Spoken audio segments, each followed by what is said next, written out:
Okay, welcome back for week 7. This is the Mind to Mend series on eradicating addiction. I am Christy O'Connor, your host and the creator of this program and its contents. So this week we are going to examine and better understand the roots of our problematic tendencies. So we're going to look at the experiences, the emotions that push us into some of these more problematic behaviors. We're going to start to understand where they came from, why they're there, and what we need in order to move forward in more functional ways and more functional behaviors in our life. So basically, we're going through this garden of our mind. We're going to uproot all these weeds, all this toxic stuff that's in there. We're going to examine the roots. We're going to see exactly what we need in order to make sure that these plants don't grow back. We're going to make sure there aren't any seeds of this plant in there stirring around. Okay, and we're going to start to till the mind with the ingredients that it needs in order to prevent these toxic plants from going back. So with that, we'll dive into the symptom management component for this week. So depending where you left off last week, we're going to tackle this a number of different ways. If you last week set the interval for yourself just slightly longer than it had been for the beginning of this program, I want you to push it out a little bit longer, okay? See if you can challenge yourself to go a substantial duration longer than you did for the first part of this program. Okay, so if you only push it out a little bit, push it out a little bit more and try to hold that interval. If you were at the point where you felt ready to try to quit last week, if you still feel that you are in that space, or if you are on a stretch where you have not been using, just keep it going, okay? And if you've been trying to do that but have been struggling with it, just keep trying, okay? Just keep trying, and when it sticks, appreciate it and lean into it. And if something happens that sort of triggers that old neural pathway and triggers you to go back into the use pattern, don't worry too much about it. Just keep pushing forward and keep trying, okay? The third option would be if again, you're somewhere in between, you don't feel entirely ready to let the thing go, but you feel ready to push yourself a little bit more. What you can start to do is try to go as long as you can between use, and use the interval that you set for yourself as sort of the minimum amount of time that you're going to go between use patterns, okay? So say your interval at this point is a day and a half, and you say, I'm gonna, try to really push it to 2 or 3 days or however long. Go ahead and do that and see how long you can make it. And if things come up that make it more difficult to stick to a longer interval, you can go back to your day and a half interval for as long as you need to in order to sort of recover, okay? So you're either going to push out your interval a little bit if you only pushed it out a tiny bit last week. You are going to keep trying to quit if that's the space that you are in currently, or you're going to go as long as you can between use and just keep trying to stretch that out more and more and more, okay? You are going to continue to sit for at least 10 minutes every morning. And in that space, I want you to really feel into how it feels to be without use, how it feels to be clean from that behavior, how it feels to be in integrity with yourself, and how you know it will feel to be free from the compulsion to engage in the behavior. So heavy emphasis on that during your sitting sessions in the morning. You're going to continue to do your nightly success inventory.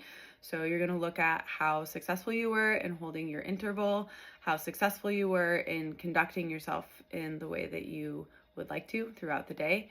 If you were not successful, try to understand what the barriers were and try to set yourself up for success for the following day. Okay? As always, you're going to thank yourself and you're going to recommit for the following day. For your positive change that we implemented earlier in this series, if it is something along the lines of, drinking more water or taking your vitamins or something like that, I want you to keep that up. If it was the start of a new practice or a new habit, like maybe you started practicing yoga regularly, or maybe you started exercising regularly, something like this, I want you to spend more time on that activity. Okay, that's one option. If your positive change from earlier in this series was, like I said, drinking more water or taking a vitamin or something like that, I want you to pick something that you've been wanting to engage in or wanting to learn or wanting to commit to, and spend at least 10 minutes on that every day. This can be learning an instrument. This can be learning a foreign language. This can be meditation. This can be exercise of some sort. This can be Qigong. This can be whatever you want. But you're going to spend at least 10 to 15 minutes on this every single day. Okay, so if what you chose earlier in this program was already something along those lines, something that you've been wanting to engage in but haven't and have already started developing that practice, I want you to try to double the time that you're spending in there. Okay, so if you started doing yoga 10 minutes a morning, try to go 20. The list goes on. So try to pick up something new for yourself. Try to really lean into a subject or habit or behavior that you have been wanting to cultivate more of in your life, and really set out just a little bit of time. You think about how many hours are in the day.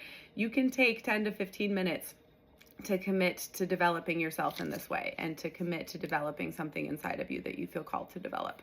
So try to take it relatively seriously and set aside that time and do just that. Invest in the activity, invest in yourself, invest in the cultivation of what is inside you that wants to be brought forth. Okay. That's it for symptom management this week. There's probably going to be different people at different phases of things, and that is okay. Just progress as you feel ready to. And if you are still struggling with holding on to the addictive pattern, it may not be a bad idea to review weeks 4 and 5 again and make sure that you didn't miss anything in there. Okay, we're really good at hiding from ourselves. So there might be behavioral tendencies or certain aspects of that internal inventory that maybe you glossed over or weren't ready to look at, or some version of that. So it may be beneficial to go back and review that content as well. So that is it for symptom management. We are going to go into the wound healing at this point. So you are going to need your week 4 map again for this. All right. And so on that map, you're going to look at your column 1, which were the emotions, behaviors, what have you, that push you towards the column 3, the dysfunctional behaviors, the addictions, and so forth. So I want you to look at your column 1, what you wrote down, what things happen inside of you that push you towards these dysfunctional remedies that you've developed for yourself. So you're going to look these over, and I want you to make a list of them. So more or less, I want you to look and, perhaps feel into a little bit what comes up physically and emotionally and mentally. And I want you to label that, whether it's anxiety or insecurity or inferiority or self-abandonment, or it doesn't really matter what it is, just so long as you know what you're talking about with that label. Like, what happens inside of you? What happens emotionally? What are you getting at with that label? As long as you really understand that on a cellular level, I don't care what you call it. So you're going to make a list of these things that happen inside of you from your column 1 from week 4 that push you into dysfunctional patterns. So you're going to have this list of things. I want you to, for each of these things, and this can be challenging for some people because it can put you back into places, particularly when you were very young and vulnerable, that are not comfortable to be in. So I would recommend maybe doing 1 or 2 of these at a time. If you feel ready to just kind of attack the whole list, then go ahead, but that could be problematic and that it could cause some burnout. So for each of these things on this list, I want you to go back in time and remember the very first time you experienced this, or the very first time you can recall experiencing this. Okay, so that may be, early on, from the ages of, like 4 or 5. It may be in adolescence. It may be in early adulthood. Just go back to the earliest time that you can remember. So we're looking at the when in this part, okay? And then once you're able to track that, try to remember what caused it. Okay, so what caused this thing that happened inside of you that pushed you towards the dysfunctional behavior? So I think in week 5, there was an option to go a little bit deeper into the behavioral inventory, and we started this process. And I think the example that I used was using smoking as a crutch to fix this feeling of this rejection wound getting hit, socially, and particularly by boys that I might be trying to date. So there was this feeling of not fitting going on. I was extremely self-conscious, and this rejection wound would get hit when I felt like my peers weren't accepting of me. And so the smoking behavior was what I used to cope with the feelings that brought up. So the self-abandonment, the feelings of insecurity, of I don't fit, I don't belong, that feeling, that experience for me was what pushed me towards smoking. So we're going to start to dissect each of these column 1 things in that way. So look at the list that you have, go through each one of them. You're going to figure out when you first remember feeling it and what caused it. So the when and the what. Okay? And sometimes these are dynamics that we first get into with our parents. It's very common for that to be the case. Sometimes it's bigger than that. It's more of a dynamic that can happen in school. Say if you weren't someone who was accepted by your peers, maybe you were sort of the odd man out all the time. That can be an example of the what that causes these feelings, okay? So it may not be a particular person or a particular scenario, but try to remember, sort of in a relatively zoomed out way, what caused this particular experience that you had, and how old were you when you first started to feel this, okay? So what we're going to do for this last part, so you have your list that you've written out. I want you to also write out the when and the what. Okay, so when it started, what caused it. And then in the last column here, or in the last section that you have, I want you to write out specifically what you need to heal this. Okay, so what we're doing here, we're going back to the core wound, the original wounding, the ancestral wound, the father wound, the mother wound, this really deep stuff that each of us has a different flavor that we come here with, that we have to fix internally. And this is, commonly referred to as ancestral wounds. There's different names for it, generational trauma, but we're getting at these things that we inherited, that we learned maladaptive coping skills to fix. We're going back into that wounding, and we're going to figure out what we need in order to actually make it better.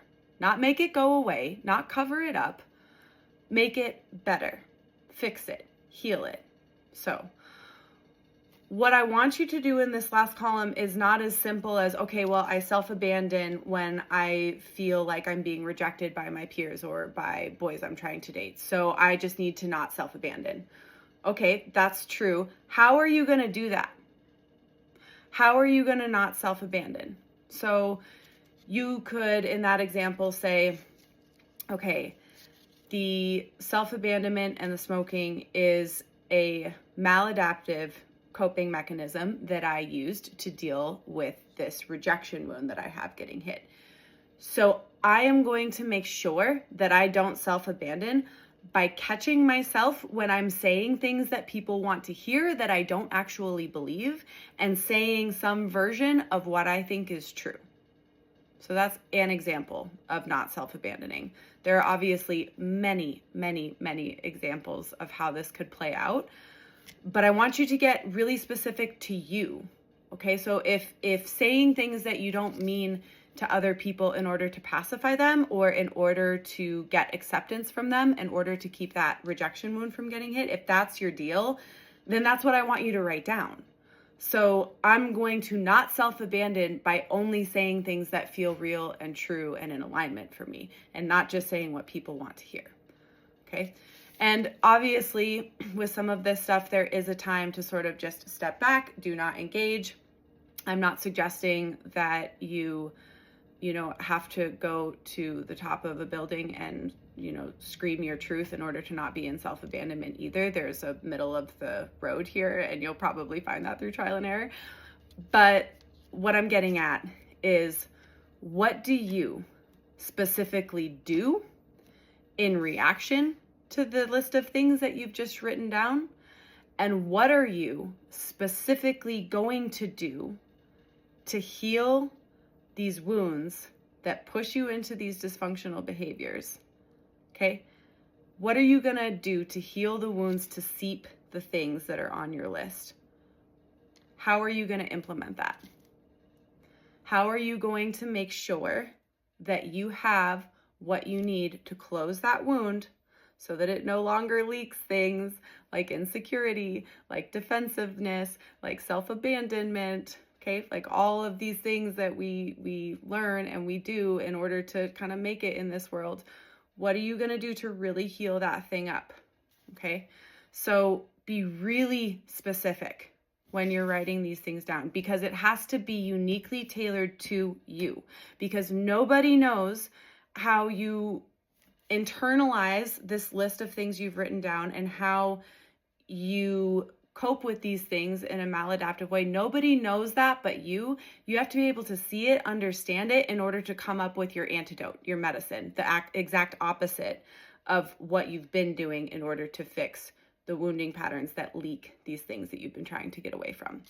So be incredibly specific in what you are writing down here. This is very important. This is part of getting to know yourself. This is part of developing self-trust. This is part of calling yourself out. This is part of understanding, when you kind of get this like, oh, I'm doing it again, you have to develop this. And in order to develop this, you really have to see what has caused these things and then be able to come up with a palpable list of things that you're going to do in order to counteract that. Okay. Then you're going to work on this. You're going to identify when you start going back into the sort of default dysfunctional reactions to things, when you're not in alignment, when you're not being true to yourself, and you're going to practice implementing things that are in alignment for you, that are paired up with more functional thought patterns, and that don't allow you to get stuck in the wounds that create this list of experiences that you have just listed. Okay, so practice, practice, practice. And your understanding of what you need in order to directly counteract what's on your list is going to grow as you start to practice things. So keep showing up for yourself, keep developing a deeper understanding of what you need in order to not self-abandon, of what you need in order to not have these behavioral or anger outbursts, what you need in order to show up consistently for your kids or your family, and on and on and on.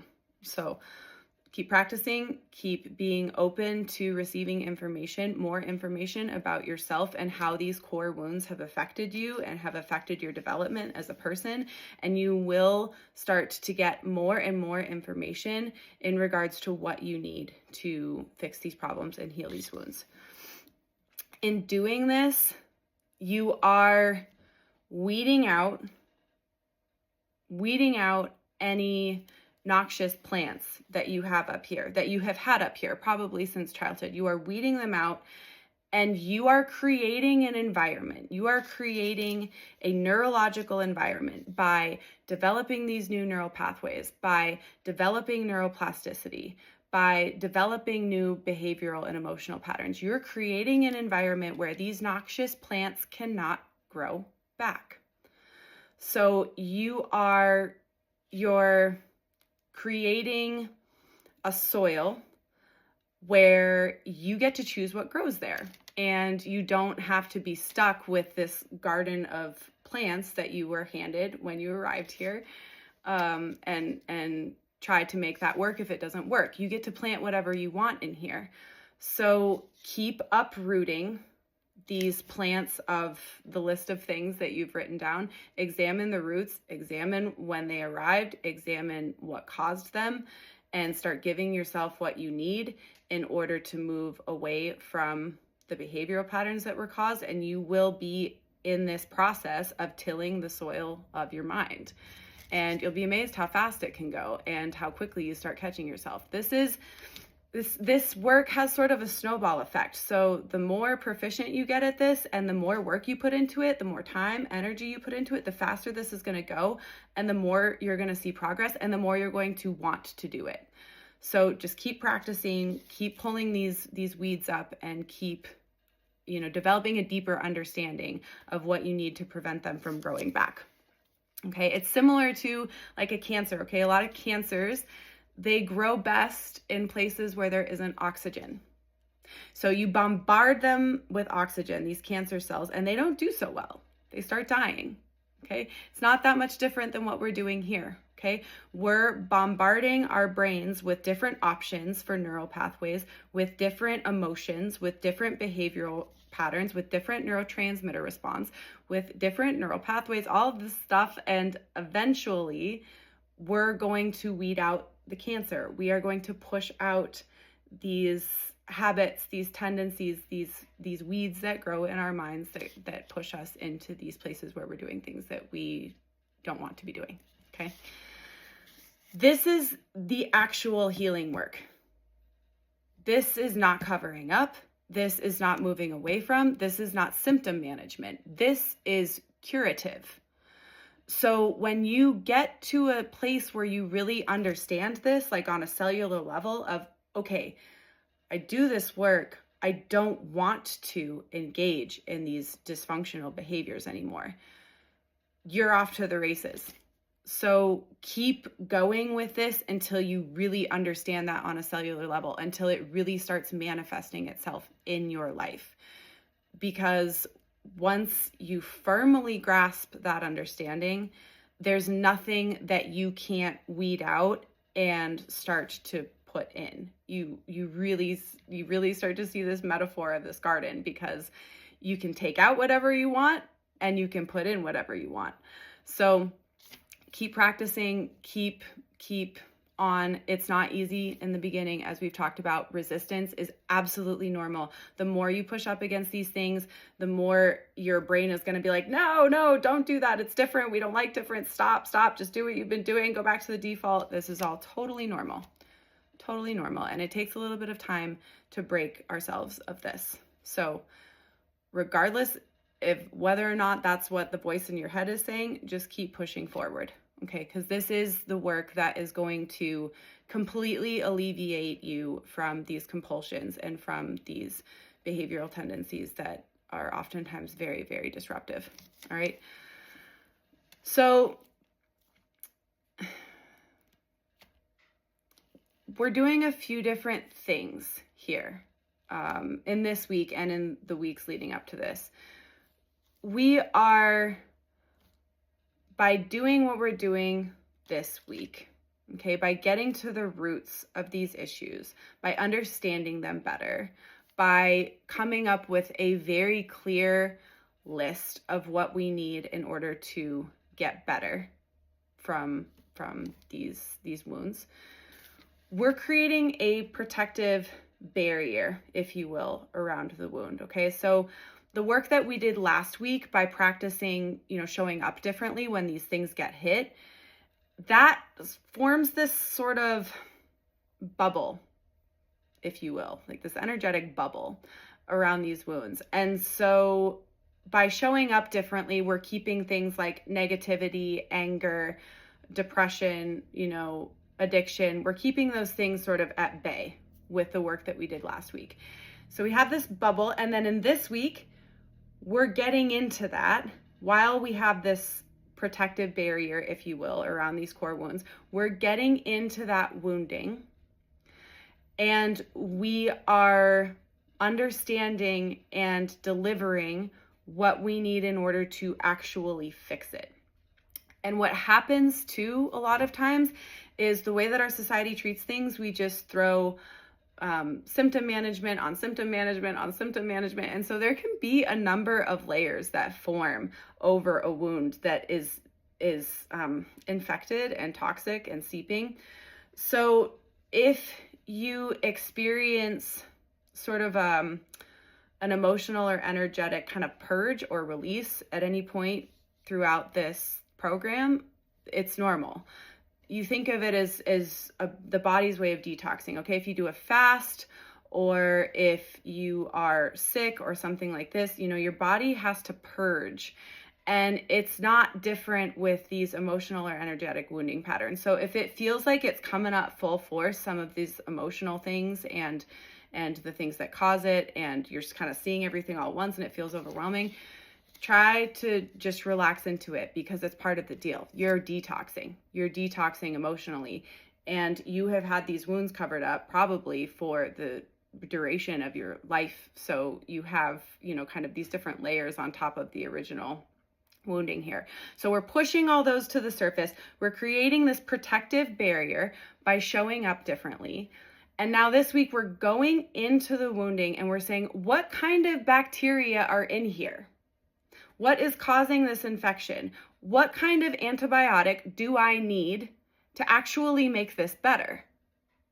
What is the curative intervention for me specifically as a person? And that is a question that only you have the answer to. And there is frustration and beauty in this, but you can find it.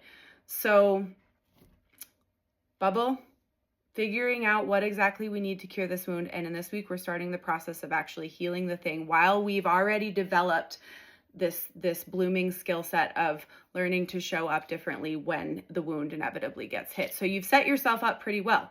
You've already kind of started training yourself. You're like, all right, I know what happens when I interact with these things. I know what comes up. I know my plan for how I'm going to behave differently.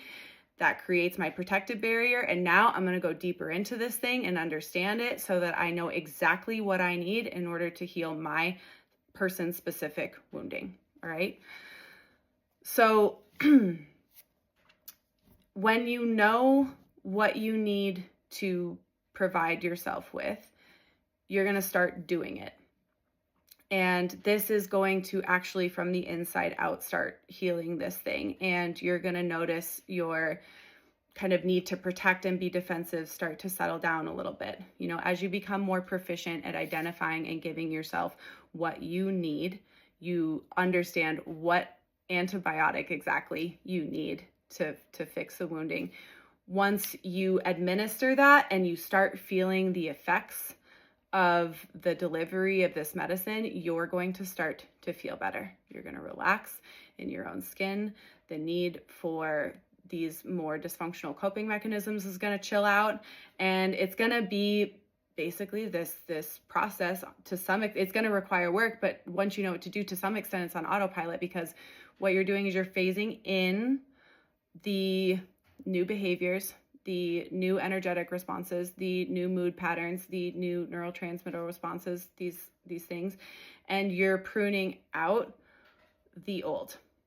So it's just a matter of being patient until the new stuff fills in and the old stuff fills out. And as we discussed last week, you're going to get to a point where you're mostly just doing maintenance cleaning with this, where it's not this sort of big purge, this big expenditure of all of this emotional junk that you've been carrying around for however many years. You'll get to that point, and it doesn't have to take all that long either. So we're creating the barrier, we're finding the exact medicine that we need, while simultaneously developing our brains in a way that cater to this process. So we're doing a bunch of things at the same time. We're training our brain to react differently to things that we know we need to show up differently to. We're developing the skill of creating different neural pathways for ourselves, generating more neuroplasticity. We're learning about ourselves. What do we need from a nutrient point perspective, or from a dietary perspective, on how to better equip ourselves to grow from a neurocognitive standpoint.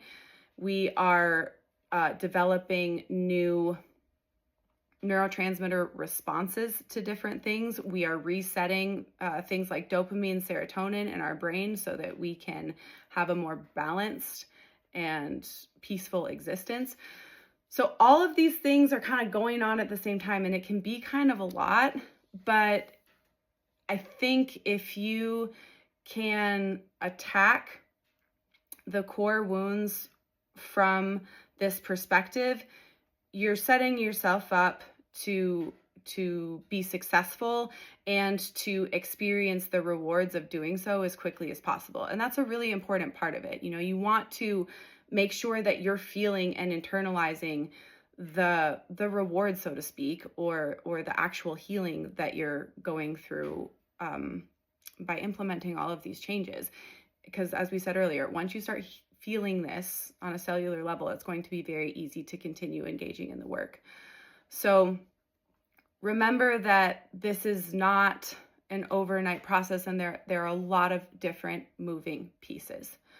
And so as you really get into these different wounds that cause these different experiences that you've listed, what you'll probably find at some point in your investigation of this is that they all kind of funnel into one big ball of nastiness. And so once you get to that point, and you can feel this when you get to that point, the wonderful thing is that now you have this whole list of things, of medicine that is specifically tailored to you as a human being, that you can give yourself in order to kill this big ball of nastiness that has followed you around forever and ever.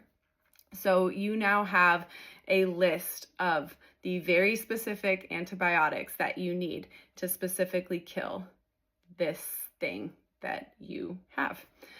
And it is up to you at what speed and intensity you would like to attack the thing. And just also keep in mind, as we said earlier, as you go into these things, as you go into these wounds, when you start going into them energetically, actually, experientially, there is sort of a shed, a purge that happens. And there may be an interval of time where you feel worse before you feel better. And I really wish someone would have told me that that is a normal part of healing, And if you think about it with any healing process, even on a physical level, if you have to have surgery on something, or you have to, have some major wound taken care of that's on your skin and your tissues or whatever, there is a short period of time after you do the intervention on the thing, do the surgery, do the debridement, whatever, where it hurts and it's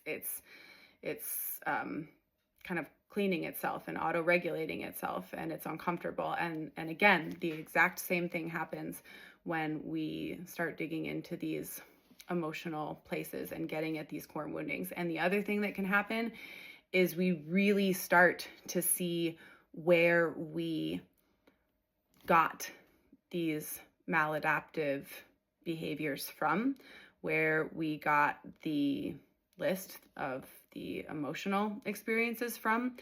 And that can also be really hard, because it can bring up some truths surrounding our family of origin and our upbringings that perhaps we weren't ready to look at, or we didn't want to look at, that are very difficult to look at.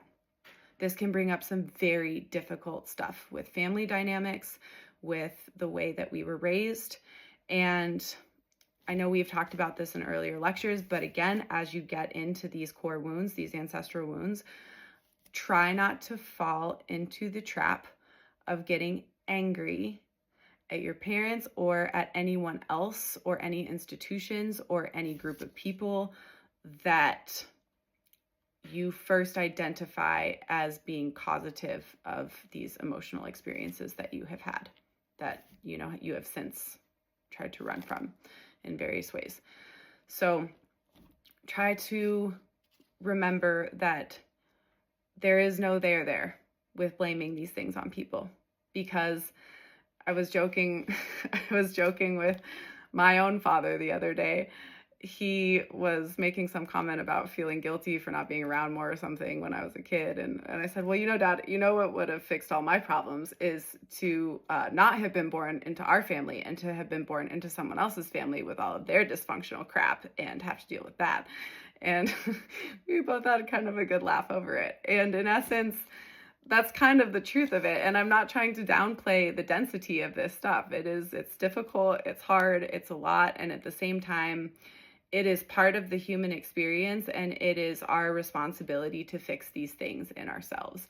And as has been discussed before, when you develop a proficiency in doing that, you are then either directly or indirectly assisting the people that you surround yourself with in engaging in that process themselves. And there's nothing more powerful than that. So try not to fall into blame as you get into these wounds, and you better identify what triggered these things or caused these things or put them there. And just know that blaming does not help. Taking responsibility for the wounds that are there will free you from all of it. And if you can remember that as you move through this work, it will prevent a tendency of getting stuck in things that are not very fun to get stuck in, okay? Like blame, anger, hate, all of that. It's a waste of time. So try to focus on what's inside of you, what you need, get really clear on that, and then start giving it to yourself, okay? So we're getting to a point here where you should start to feel symptom relief, okay? If you don't start to feel symptom relief, again, I think it's a good idea to go back and review the content that we previously discussed, particularly in weeks 4 and 5. But if you are doing the best that you can in really seeing yourself and in really exposing these things and exposing the roots and their causative factors, you will get there. So keep trying, keep practicing. And as always, if you need a little more time with this, take it. This is kind of a big one. And this, depending on what happened during your upbringing, this can be a lot for people. And please don't think or expect yourself to get through all of it in this first round of things. So, and even if you have a list of things that feels absolutely overwhelming and you're like, well, I know where that one came from, but I'm not going into it right now. That's okay. Hold on to it and skip it for a future round, okay? Because this isn't the only time you're going to have to go through this in order to get all of this spiritual, energetic, emotional poison out. So if there's something that you don't feel ready to confront for whatever your reasons are, that's okay. Focus on the things that you can confront, and confront those things, okay? Some of us have some really difficult things that will take a particular amount of attention and a very intentional amount of time in order to really work through, and perhaps some support as well. Perhaps you're going to need some external support for some of these things. So keep all that in mind. Don't expect to, get it all done, and be patient with yourself as you work through this process. And if you are ready in a week, we'll see you in a week. And if not, we'll see you when we see you. Thank you.